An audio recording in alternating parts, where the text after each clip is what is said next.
Where do these people go in a fixed income? I mean, their roots are here. Texas stands at the bottom of the heap. We have the largest percentage of uninsured people in the country. There is a great need between the haves and the have-nots.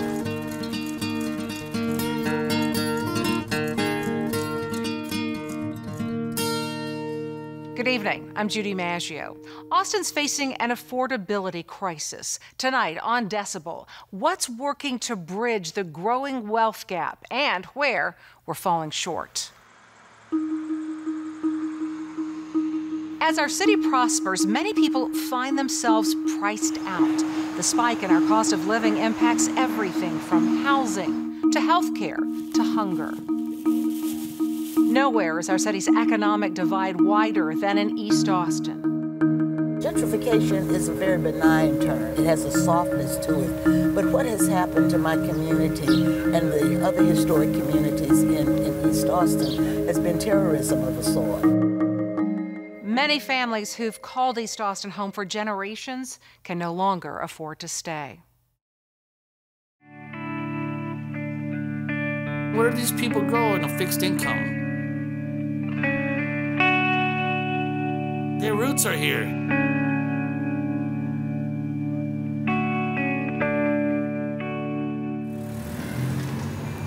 A glimpse into East Austin's not-so-distant past. Close-knit communities of color, first forced to live here by segregation, several generations later, staying by choice. But now, many minority families have no choice but to leave their longtime homes. Rapidly rising property taxes are pushing them out. They get behind on their taxes, and that's when, boom, people just like, all right, this guy, he's getting behind on his taxes. Let's go get that house, and they get it cheap, and they turn around and they flip it, And Andrew Rambo Ramirez is a disabled Army veteran. His family home has stood on a corner lot in East Austin since 1902. Other than his stint in the Army, he's never lived anywhere else. I don't want to leave my home. My roots are here, and I don't want to go in a state of shock. But come on in, guys. All right. So I know you must have some family photos if you've been around here this long. Yes, of course. Rambo's favorite family photos line the walls of his living room. People he loved, long gone. This home is his legacy. Yeah, this is my dad. This is Mr. Frank Ramirez. A place Rambo's father told him to keep as long as he paid the property taxes. But that was before East Austin was gentrified, before a fancy bistro replaced the old laundromat, and humble homes bulldozed to make way for high-end designer digs. Back then, I was like paying, $500 on taxes, $500 from $500 to $8,000. Yep. In just a matter of how many years? Just within 10 years, Rambo is now worried the same hefty tax bills chasing off his neighbors will someday send him packing, too. Man, why run all these poor people out of here, I know that they're not rich, but their roots are here, and where they go, I have no idea. But it's happening. They're leaving. Rambo's plight is nothing new. Austin often tops the list as the most economically segregated city in the country. As throngs of newcomers move in, minorities move out. What is new is a special mayor's task force report meant to address institutional racism in this tale of two cities. Among its recommendations, an Austin Right to Stay initiative, providing financial help for low-income Austinites who can no longer afford their property taxes, and putting stricter building policies and preservation measures in place for historic East Austin. What does this street mean to you? Oh, What does the corner of Haskell and Robert Martinez mean to you? This is my life right here, It's right here, corner lot, Rambo corner. It's clear Rambo isn't ready to pull up roots. He's motivated by new home renovations and repairs, courtesy of Meals on Wheels Central Texas and other local nonprofits. He's decided to dig in his heels. After all, his Army training taught him to stand his ground. But yes, ma'am, I'm not giving up. I'm hanging in there. Like I said, I'm giving all my disability check, you know, just to pay the taxes. And I may not have no new furniture, but, you know, in the military, we just improvise. The deepening disparity between the haves and have-nots has a long history in Austin. After the Great Depression, the government offered subsidies to help people buy homes. Red lines were drawn around certain neighborhoods, most of them African American and Latino. Those families didn't have the same access to affordable loans. That system helped pave the way for the tremendous wealth gaps we have today. When you look at the wealth of African American and Latino families, which average $11,000 to $13,000, and the average wealth of a white family that is around $141,000. And a big part of where that gap came from is tied to redlining and homeownership. Now the problem is reverse redlining.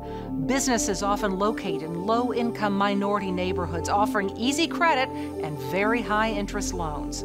Once someone's trapped in one of those loans, it's hard to ever recover. Austin's Habitat for Humanity is one of the groups lifting people out of poverty through home ownership. But with rising local property values, the nonprofit's finding it's harder than ever to help people build that new beginning. Renting versus owning is definitely different. Every time I walk up, I look at the porch like, man, this is my porch. I don't have to worry about anything, you know.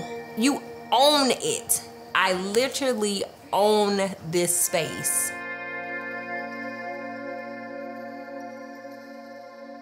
I love it because now you can't tell me I can't build a house. Ebony Trice is a proud homeowner.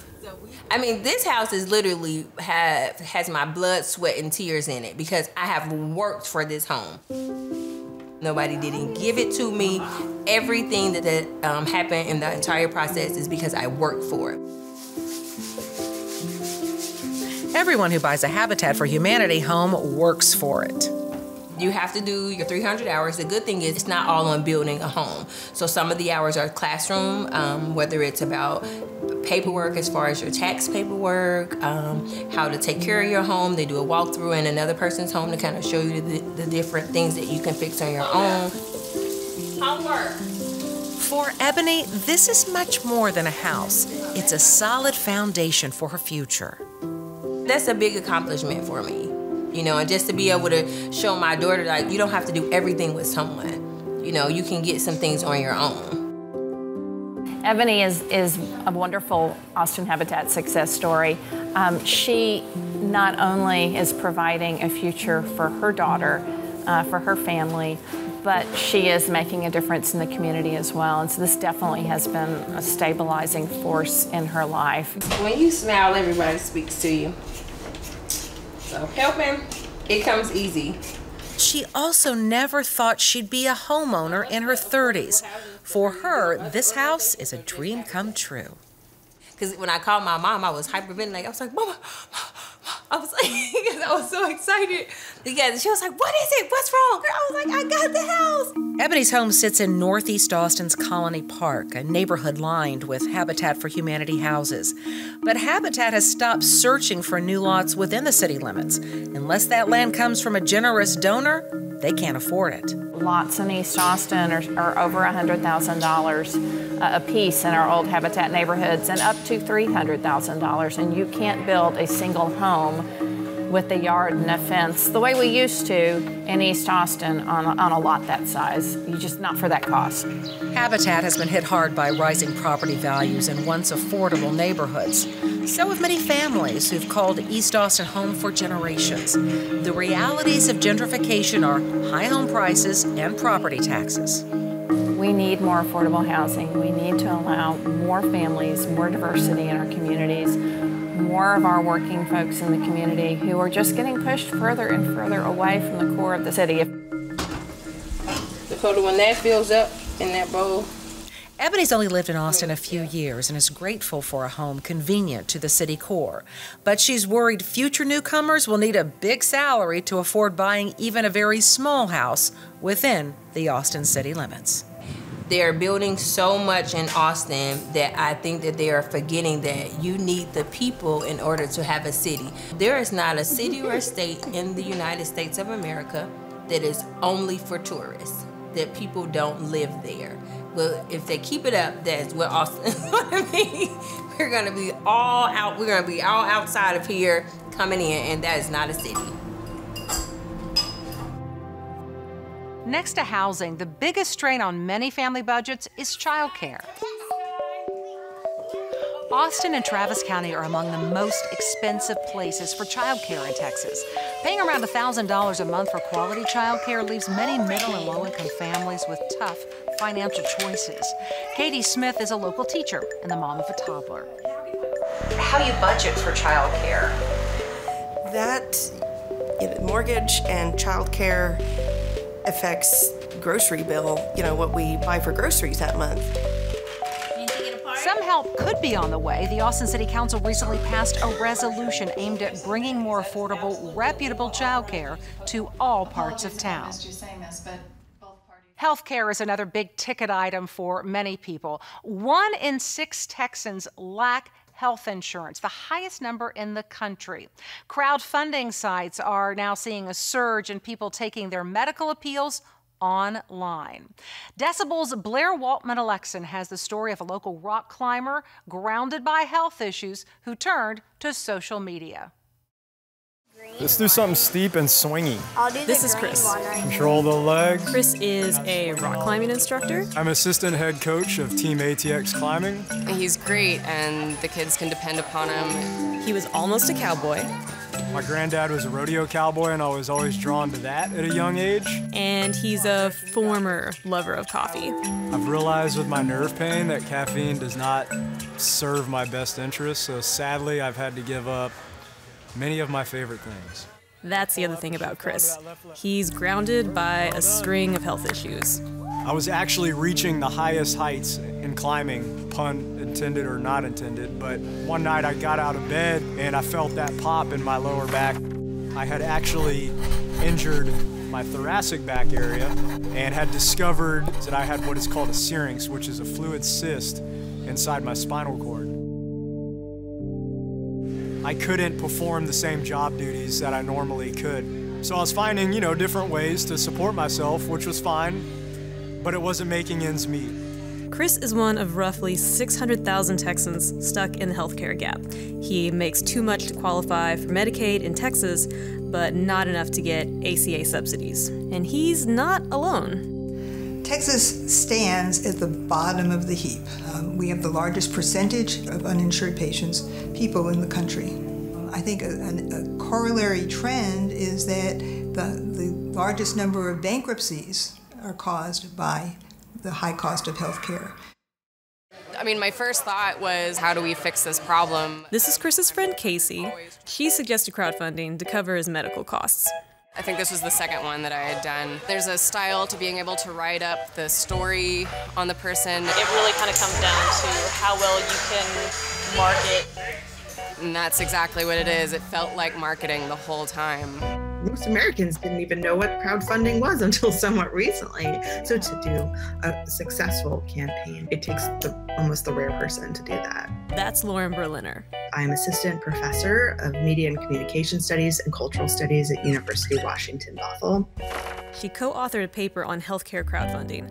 They sampled 200 random GoFundMe healthcare campaigns, and the results were discouraging. The most important finding from our study is that 90% of the campaigns that we surveyed were not successful. The study also showed that on average, campaigns only raised about 40% of what they were asking for. And successful campaigns weren't necessarily the ones with the most need. It seemed that certain campaigns who knew how to crowdfund were getting the most funding. GoFundMe helped Megan raise thousands of dollars online and can do the same for you. Major sites like GoFundMe and YouCaring offer tips on running a successful crowdfunding campaign. with advice on using catchy titles to action verbs and photos. But research shows that your campaign's success or failure often rides on who you know. Most people are not sitting around on GoFundMe trying to find people to fund. Most of us are donating because we are seeing campaigns come across our social media feeds. So we have a large network, he has a large network, and between those two, you just reached a lot of people. It just depends on the audience that you're reaching and what their resources are. Come on, Nat. Casey's campaign for Chris didn't reach its goal, but it did raise enough money for him to start treatment. This is something I will deal with for the rest of my life, but the GoFundMe offered an opportunity for me to start putting a plan together for my future. As for Laura, her research on healthcare crowdfunding continues. The general discourse about it is that it is a Band-Aid, it's a safety net. But for us, it's a canary in a coal mine. It is the warning sign that, we don't have the social structures in place to support average Americans going through everything from everyday to traumatic medical need. In a thriving foodie city like Austin, you don't hear much about hunger, but 1 in 4 children right here in our community is at risk. Every November for the past 2 decades, the Empty Bowl Project has helped children in need. For a $20 donation, you select from thousands of locally crafted bowls, and they're filled with delicious soup. Since Empty Bowls started, organizers have raised close to $100,000 for programs to feed children in need. Kids don't have a choice. They don't ask to not have food. They don't ask to not have a place to live. And someone's got to take care of them and help them along. For families facing food insecurity, the Central Texas Food Bank can be a lifesaver. There's a looming, I like to say, potential public health problem around hunger and food insecurity.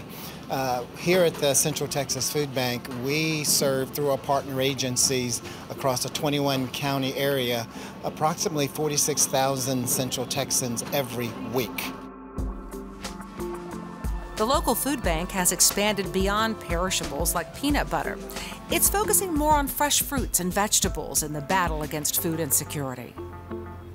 One Austin man's on the front lines of the fight against hunger. His motto is feed the people, not the compost piles. Here's Decibel's Angela Maldonado with more on how he's turning his mission into a movement.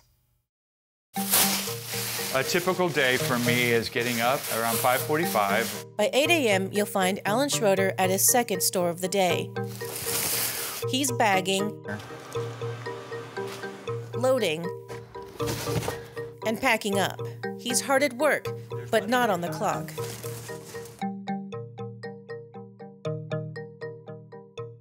They let me have free reign of the store. It's like I'm a team member. They see my face more than a lot of the team members. Schroeder hasn't actually worked at Wheatsville Co-op since 2008, but since then he's been coming back to the Guadalupe store, and now the South Lamar location, 6 days a week, to pick up surplus food. With Wheatsville, I saw not only the opportunity to move this little bit of food, but set up a system. I have the opportunity to set up a model of what could be in Austin, and that is moving food from grocery stores into the community, all 5 departments. What started out as helping feed volunteers in the Blackland neighborhood in East Austin has turned into a movement. As my little button says right here, be the change. If I'm going to think this way and I'm going to complain about it, then I need to do something. And I had this opportunity by seeing all this food going in the dumpster to help remedy the problem. And when you lift the lid on that dumpster, the amount of food wasted will leave a bad taste in your mouth. 40% of all food in the U.S. is wasted. The average American family wastes $1,800 in food each year. In Austin, that comes out to $208 million. Sell-by dates are arbitrary, put on there by the manufacturer, and it causes a lot of food waste. Austin is a foodie town, and at the same time it's a foodie, expensive town. There's a great need and a disparity between the haves and the have-nots. Schroeder says when people talk about food donation, they're only seeing part of the picture. Stores typically only send food from a few departments, but he envisions seeing stores give from all departments. The other thing that people get wrong is they think that leftover food is yucky. It's not something that they would want. This food is perfectly fine. It's not perfect. You know, there is a blemish, or it is just one day off date. But a packaged item that's just one day out is still perfectly fine. I just had a lady yesterday that works with a catering company, and she says, my boss doesn't want to donate because she's worried about the liability.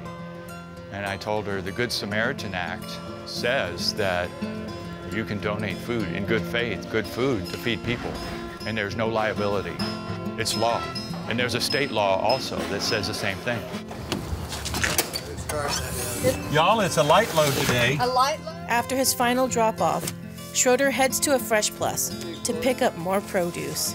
Even with 2 volunteers helping him, these food runs add up to 35 hours a week. But food is his life.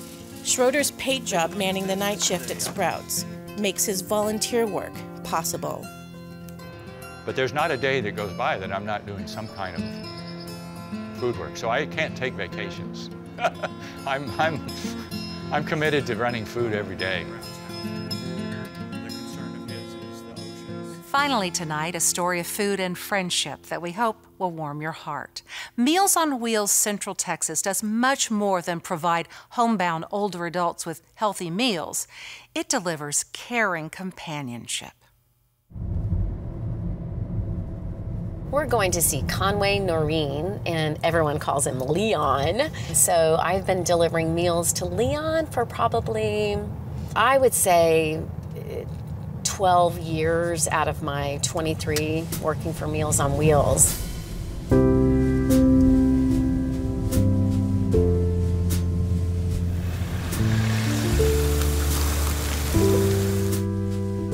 Dana is closer to me than even my children, probably. Hi. How's it going? We're just fine, thanks. Good. I can talk with her and ask her about her kids and what her plans are and what she's going to be involved in this next week. Here you go. Thank you. All right. Hot meal, and there's your cold meal. Thank you very much. Thank you. Bye. Bye. We've been through deaths and births and pets and illnesses. To be able to share experiences with someone, you know, makes it where we don't have to carry our burdens ourselves. My goodness, just the friendship that someone is concerned about you. Well, here we are, and let's go see Leon.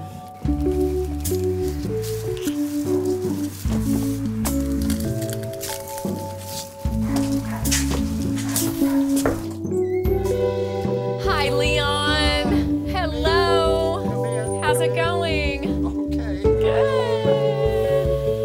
Happy Friday. Happy Friday.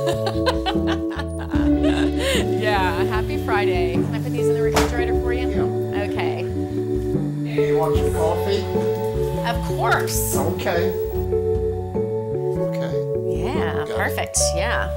Great. I was wondering what this has meant to your nutrition, because I'm wondering what you'd be eating if you, because you're a widower, you know. Potato chips, probably. Don't admit that on the camera. or something like snack foods or something. It's really the only balanced meal I get, because I don't really cook.